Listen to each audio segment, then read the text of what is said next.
Boy who got into the Cincinnati Zoo's gorilla exhibit, resulting in the shooting of an endangered gorilla to protect him. Good evening, everyone. Hamilton County Prosecutor Joe Deters says he has never seen such strong reaction to a child endangering investigation. Many people blame the boy's mother for the shooting of 17-year-old Harambe, the gorilla, because the child got through the barrier and fell into the exhibit. But as Local 12's Deborah Dixon reports live now, that public anger doesn't fit what investigators found. Right, Deb? No, that's absolutely right.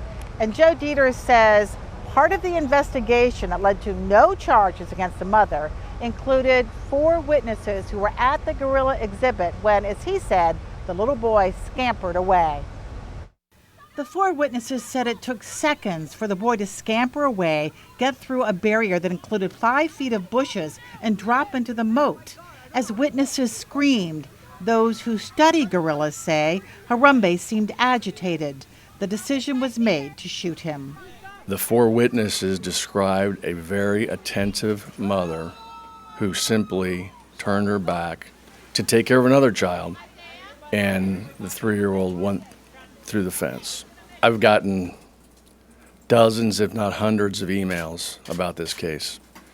And if anyone doesn't believe a 3-year-old can scamper off very quickly, they've never had kids.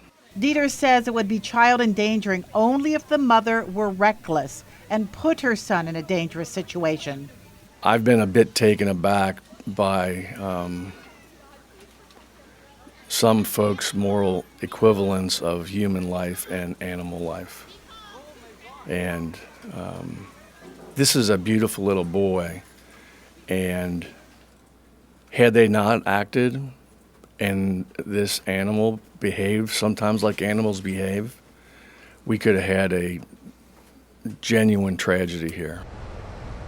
Deters says seemed just sort of surprised at how much attention this story has gotten. There was media from all over the place. It was a news conference that was packed with reporters and photographers from CNN and from other national media. But when he talks about the little boys and what they could do as a toddler, remember Joe Deters has 3 sons, and he says he can absolutely imagine that happening. And as a mother of a curious, artistic boy, it has happened to me. But he also just said that it's a very sad. The killing of the gorilla is sad for all the people who have enjoyed him over the years. Tomorrow the exhibit will reopen, but it reopens with more severe barriers that will be more like the lion's den than the gorilla exhibit previously was, Rob. Deters said today, too, Deb, that he was impressed with the home life that his investigators found for his family, didn't he? He said, I'm sorry, can you say that again, Rob? I said he was impressed with the home life that his investigators found around this boy. Yes, they did job. Family services were out there. The police investigators were out there. They said they were impressed with the parenting. They were impressed with the environment, and also surprised that this little boy has no injuries. When you look at that video and he doesn't have a concussion or a broken bone, that's a whole nother happy part of the story, Rob. True, the 15-foot fall could have killed him into that moat, Deb. Absolutely. Thanks very much. Absolutely. Well, the family of the boy who fell into this enclosure released a statement through a PR firm today. They said they're pleased with the decision and it's what they expected.